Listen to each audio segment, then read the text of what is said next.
Bonjour à tous, c'est Gorgule pour une nouvelle vidéo compte rendu d'achat. J'espère que vous allez tous bien, que vous avez passé de bonnes fêtes de Pâques. Malheureusement, ce ne sera pas un compte rendu vide-grenier. J'en ai fait un dimanche, le premier pour moi de la saison. Et malheureusement, c'était un fiasco total. Je n'ai rien trouvé. Hormis un Blu-ray du film Chucky, je ne sais plus exactement lequel, qui malheureusement était vide. Donc voilà, je ne l'ai pas acheté. Quasiment pas de jeux vidéo, très peu, rien d'intéressant, donc voilà, malheureusement aucun achat.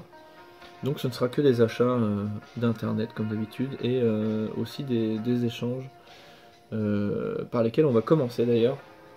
On commence avec un échange hop, de jeux PS1 avec Cyril 2.0 que vous connaissez sûrement.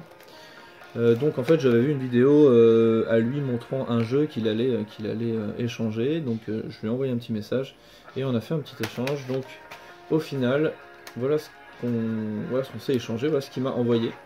Donc un FIFA 2000 sur PS1, hop. Ensuite on a un Formula One 98. Et enfin donc ce jeu que je n'avais pas, très bien, le Castrol Honda Superbike Racing. Je sais pas pourquoi elle veut pas faire le point. Voilà, merci. Tac.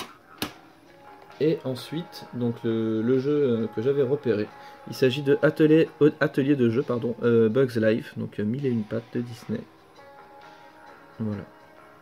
Hop. Donc merci Cyril pour cet échange. Ce fut très sympathique. Ensuite, on continue avec une petite doublette de Steelbook achetée à notre cher Nono Dudu 90. Nono, un bisou. Donc voilà, il m'a fait pour un très bon prix ces deux Steelbooks, donc celui de Metal Gear Rising et The Witcher 3. Hop, et voilà. Merci Nono, c'est cool. Hop, on continue avec un cache que j'ai fait pendant un week-end à Château-Thierry. Voilà, il y avait un petit cache, je suis tombé dessus par hasard, comme la dernière fois. Et j'ai fouillé un petit peu et j'ai trouvé des petits trucs cool. J'ai trouvé deux steelbooks. Donc on a ici Green Lantern, donc en Blu-ray. Je n'avais jamais vu cette édition. Donc je l'ai pris, hein, puisque là c'est vraiment voilà, 2,50 €. Comme je collectionne un petit peu les steelbooks. Celui-là je l'avais jamais vu. Celui-là je l'adore, mais je l'avais pas en DVD. Ce steelbook, et celui-ci est cool. Il y a deux trous de balles entre guillemets en relief. Donc voilà, c'est le film Wanted avec Angelina Jolie et le deuxième acteur, Jess McAvoy et Morgan Freeman. Voilà, je lis, c'est plus simple. Un petit film sympa. Et donc dans les jeux PS1 évidemment, je suis allé fouiller un petit peu et j'ai quand même trouvé un jeu que je n'avais pas. Voilà, un jeu qui est sorti assez tard, 3959e. En PAL. Il s'agit de Kickboxing Knockout. Voilà, un jeu Midas. Et il était complet par contre, il était quand même à 5 €, mais bon, pour un petit jeu que j'ai pas, 5 €, je paye pas les frais de port. J'étais sur place, je me suis fait un petit plaisir en week-end. Tac, un de plus. Ensuite, on a 3 steelbooks que j'ai commandés sur Zavi. Ça faisait partie d'un lot que je vais vous montrer en plusieurs fois parce que c'était un gros lot vu qu'il y avait une sorte d'offre, des promos, bref. Même si je vais arrêter de commander sur Zavi pour le problème de langue la plupart du temps. Donc on a ici, je me souviens même pas, Hunger Games, voilà, partie 2, qui n'est pas en français du coup. Donc il faudra que je trouve en vide-grenier le Blu-ray de Hunger Games, je pense que ça sera fait prochainement, c'est un film qui s'est quand même bien vendu. Ici on a Toy Story numéro 1, voilà, super steelbook, donc bon, avec le lenticular, on aime ou on n'aime pas, je sais qu'il y a des personnes qui n'aiment pas trop, hein, Charlie, bisous. Est-ce qu'il est en français celui-ci? Anglais, blablabla. Non, celui-ci, il n'y a pas le français par exemple. Si, il y a les sous-titres français, donc bon, c'est déjà ça. Donc c'est des steelbooks Blu-ray, 3D, etc. Les combos à chaque fois pour les Disney. À moins de 10 €, donc c'était quand même de bonnes affaires, faut reconnaître. Et ensuite un magnifique steelbook, celui-là est très beau. Il s'agit d'un vieux film quand même, Desperado, que j'ai pas vu depuis très longtemps, mais regardez, le steelbook est vraiment magnifique.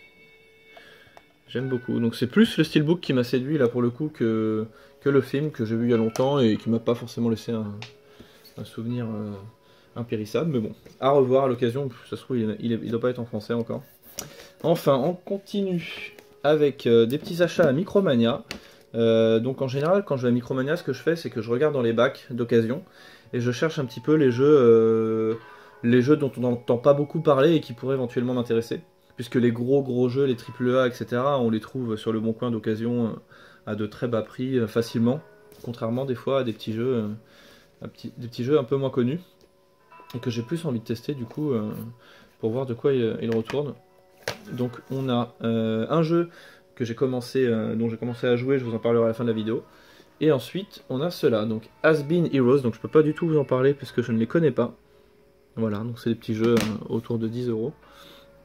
On a Ziggurat, ça fait un petit moment que je le vois celui-là, voilà, de Sodesco. Par contre,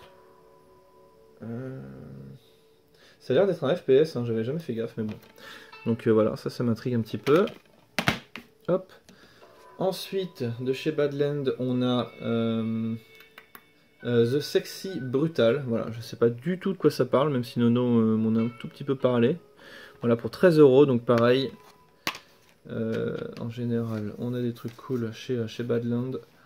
La BO du jeu, sur CD, et un poster, suivi d'une notice, il me semble. Non, je crois pas qu'on ait le poster. On a juste une notice, voilà.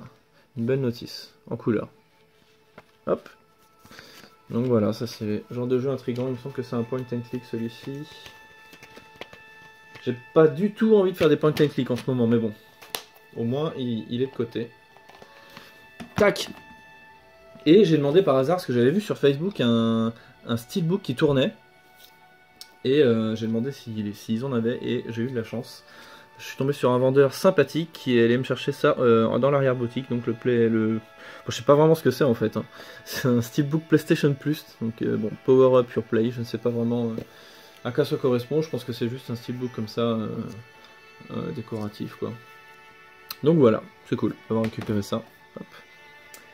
Et on continue avec que du rétro là. C'est vraiment les achats que je fais sur internet. Donc en général, en ce moment, voilà, je suis dans le rétro. Je complète des petites choses. Et on finira par un gros lot NES que j'ai racheté à un collectionneur qui vendait sa collection. Et puis ensuite, bah, les jeux auxquels j'ai joué. Hop, donc on commence par de la Nintendo 64 avec ce jeu là que je voulais complet, donc que j'avais en loose, le Lamborghini, donc que j'ai trouvé, voilà, complet dans une ville pas très loin de chez moi. Et puis j'ai pris celui-ci que j'avais déjà, donc ça m'a permis d'avoir un petit prix sur les deux pour upgrader comme on dit la version que j'avais déjà de NBA Courtside. Donc voilà, je m'en suis pas encore occupé, ils sont pas lavés ni mis sous boîte plastique. Donc voilà, je crois que j'en ai eu pour 25 € je crois, la paire. 25 € la paire. Les deux sont complets. Ensuite pour je crois 11 €, frais de port compris, donc ça c'était plutôt correct. Voilà, j'avais le Yannick Noah à compléter que j'avais en loose, donc là c'est la deuxième cartouche. Et la boîte que je me suis fait envoyer à plat dans une lettre à bulles. Hein. C'est une petite astuce des fois pour pas qu'elles arrivent écrasées.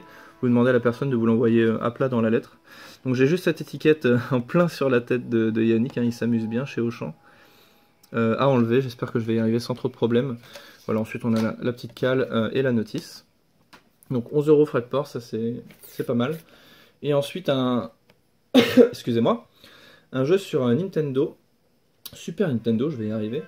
Le NHL 95, celui-là je crois que je l'ai payé quand même 25 €, port compris. Pardon. Voilà, donc à l'intérieur, ce qui est sympa, Boya me faisait remarquer les Tire Tunes. Voilà, je sais pas trop comment ça se prononce. C'est des petits points que vous aviez à l'époque en achetant des jeux, et ça vous permettait d'avoir des réductions sur d'autres achats. Donc voilà, et ils sont à l'intérieur, donc ça c'est plutôt cool. Voilà, le petit NHL. Hop. Et puis on va passer au gros lot NES. Donc oui, c'est quelqu'un qui a vendu sa collection et je trouvais ses prix NES abordables. Donc j'ai regardé un peu tout ce qu'il avait. Malheureusement, il n'y avait pas énormément de jeux que j'avais pas. Ça faisait un petit moment que je m'étais pas fait plaisir. Donc je lui ai quand même pris un lot avec des prix qui étaient intéressants, donc j'ai pu un peu négocier le lot, on va dire. Et donc voilà, j'ai pas mal de jeux que j'ai déjà, mais que je vais pouvoir comparer pour prendre le meilleur, voilà, des boîtes, des notices, etc. Donc ça c'est un travail un peu minutieux que je ferai plus tard.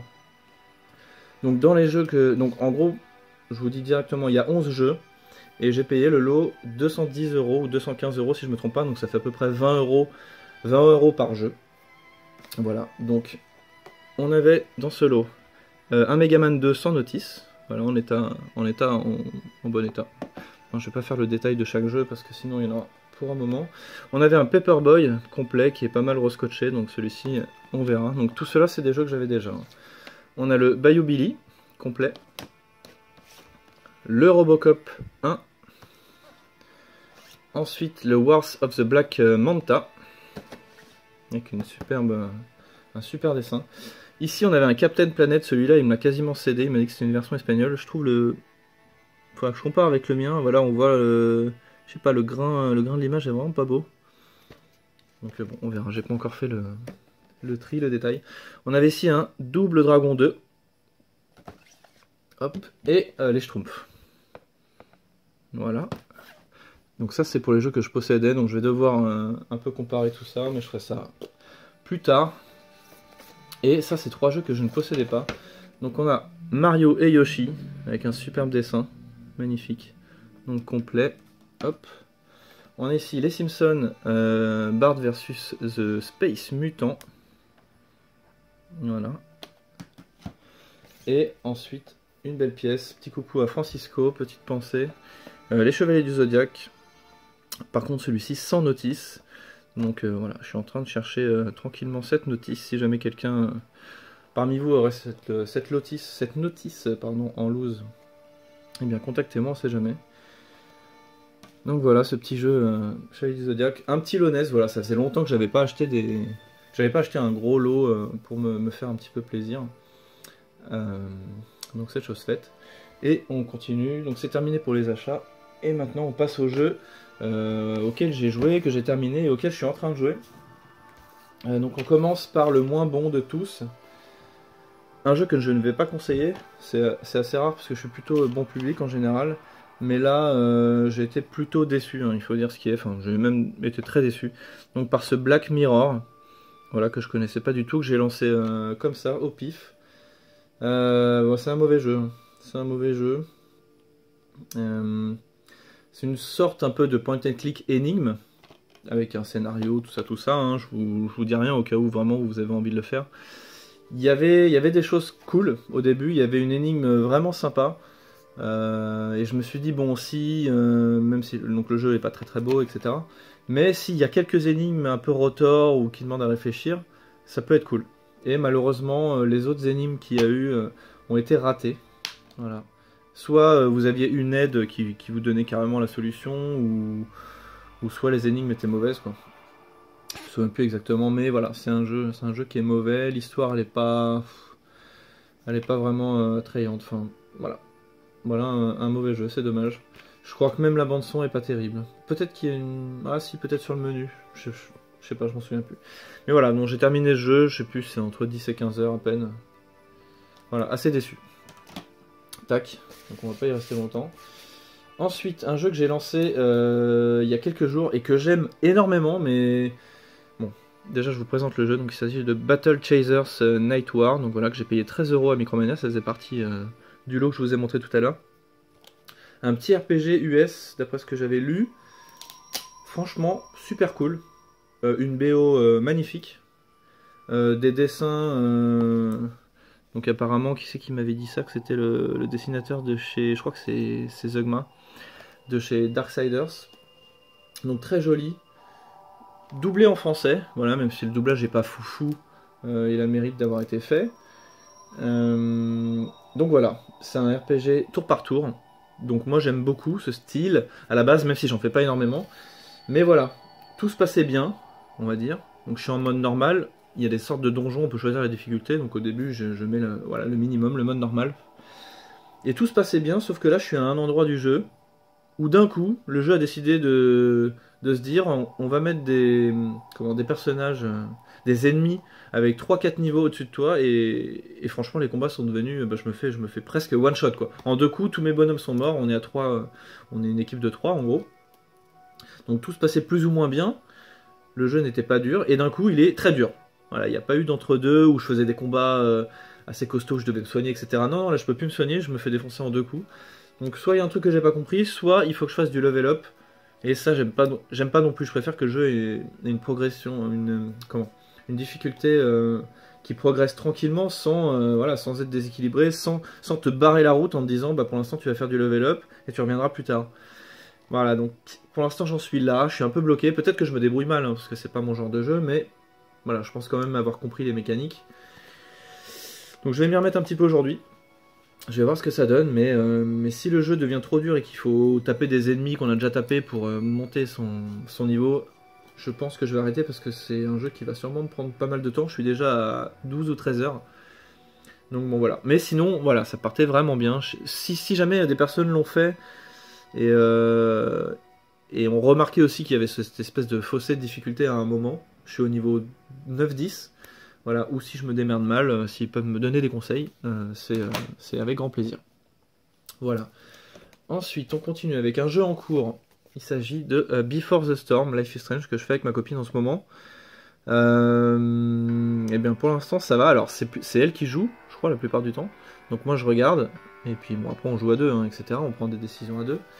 Donc des fois je m'endors un petit peu, parce que je suis fatigué, bref. Donc j'espère que je vais pas tout louper, enfin pas trop de scènes mythiques.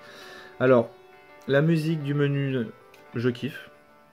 La BO en général, de toute façon, voilà, le premier épisode nous avait fait ses preuves déjà en termes de chansons, etc.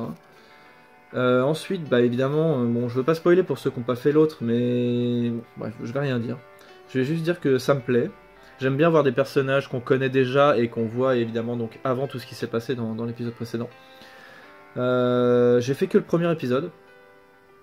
Et puis voilà, c'est le début quoi. Je sais pas trop en fait où ça va nous mener.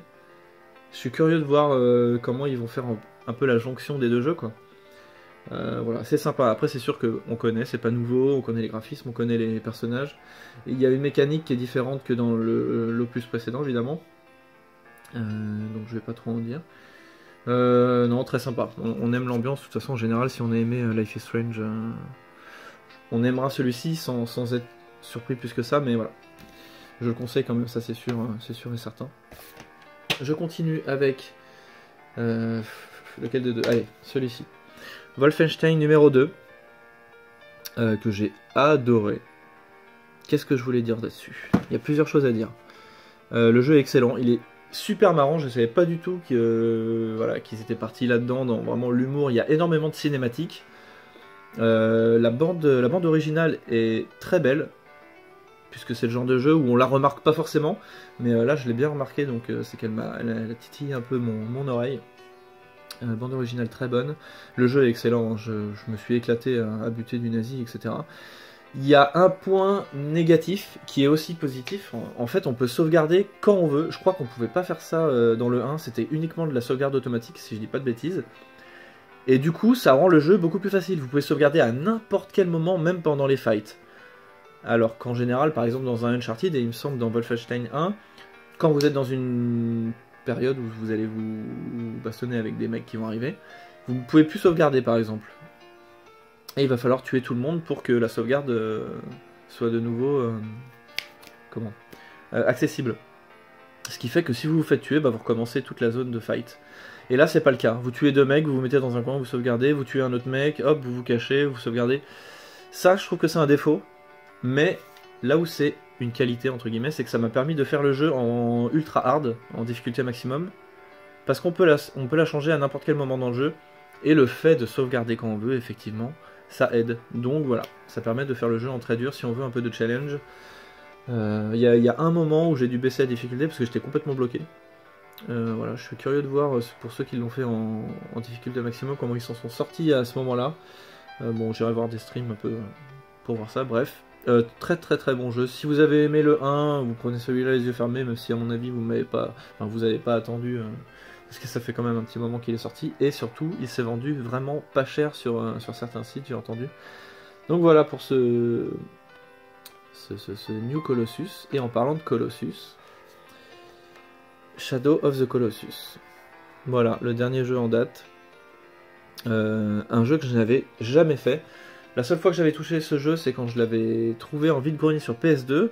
Je l'avais mis dans ma play pour le tester. Je m'étais quand même fait le premier Colosse. Et déjà, j'avais trouvé le jeu très particulier, mais c'est vraiment le genre de jeu que j'aime beaucoup. Avec des musiques mais magnifiques. Je connais déjà toutes les musiques. Enfin, je connaissais déjà toutes les musiques par cœur avant de lancer cet épisode PS4. Et j'ai vraiment pas été déçu. Le jeu est magnifique. C'est... Rien que d'en parler, voilà, ça me fout des... Honnêtement, sans rigoler, ça me met des frissons quand j'entends la musique, l'intro, c'est magnifique, et enfin, c'est super majestueux, vous vous battez contre des colosses gigantesques. J'ai pas trop envie de vous en parler. Si vous le connaissez pas, après, c'est un style de jeu particulier, c'est sûr que ça plaira pas à tout le monde. C'est assez lent. Mais pour ceux qui veulent le tester, et en tout cas qui veulent un petit peu de challenge, parce que le jeu peut être, si on est habitué à certaines mécaniques de gameplay, il peut être un petit peu facile. Donc je conseillerais, sachant qu'on peut le changer à tout moment si ça devient trop dur, je conseille vraiment de mettre le jeu en difficile et de désactiver les aides. Parce qu'en fait, je pense que tout l'intérêt de ce jeu est de savoir comment on vient à bout de ces colosses. Donc il va falloir regarder l'environnement, réfléchir, etc. Et le problème, c'est que les aides, elles sont là pour vous aider, et malheureusement, elles vont vous dire des choses. Si vous mettez un petit peu de temps à trouver ce qu'il faut faire, vous allez avoir des aides qui vont vous dire, bah fais ça quoi, clairement. Prends ça et utilise ça. Et du coup, vous allez dire, ah oui, merde, je suis bête, j'ai pas réfléchi, bah maintenant trop tard, je le sais. Donc commencez peut-être à tout cacher, les aides, etc. Et si vraiment vous êtes bloqué sur un colosse, hop, vous les réactivez, et ils vont vous dire ce qu'il faut faire. Mais voilà. Vous vous en sortirez beaucoup plus satisfait si vous trouvez vous-même ce qu'il faut faire pour battre ces colosses, plutôt que... Voilà, mais ça c'est pour ceux qui veulent un petit peu de challenge, pour ceux qui veulent pas trop se prendre la tête et faire l'histoire, voilà. Après vous faites selon vos goûts, évidemment. Voilà, c'est juste un petit conseil que je donnais comme ça. Et puis... voilà, je dis aussi ce conseil parce que des fois il y en a, ils vont pas forcément dans les options et ils ne savent pas, par exemple, qu'on peut enlever ces trucs-là. Bref. Je m'arrête là-dessus. Super jeu, j'ai rien à dire dessus. Si vraiment je devais le critiquer, je parlerais peut-être un tout petit peu de la caméra de temps en temps, quand vous êtes sur des colosses qui part un peu dans tous les sens, mais ça fait partie aussi du truc, puisque vous êtes sur un colosse qui va s'agiter, évidemment, ce genre de choses. Donc voilà, il y a une phase à la fin, mais voilà, c'est pareil, je vais pas vous... Il y a une petite phase qui m'a un tout petit peu embêté, mais franchement, c'est pas méchant. J'ai adoré le jeu. Excellent, excellent. C'est tout. C'est tout, c'est terminé. Désolé, il y a quand même 23 minutes de vidéo. Passez une bonne semaine. Et puis moi je vous dis à la prochaine dans, je sais pas, une semaine ou deux. Voilà, bisous à tous. Ciao, ciao.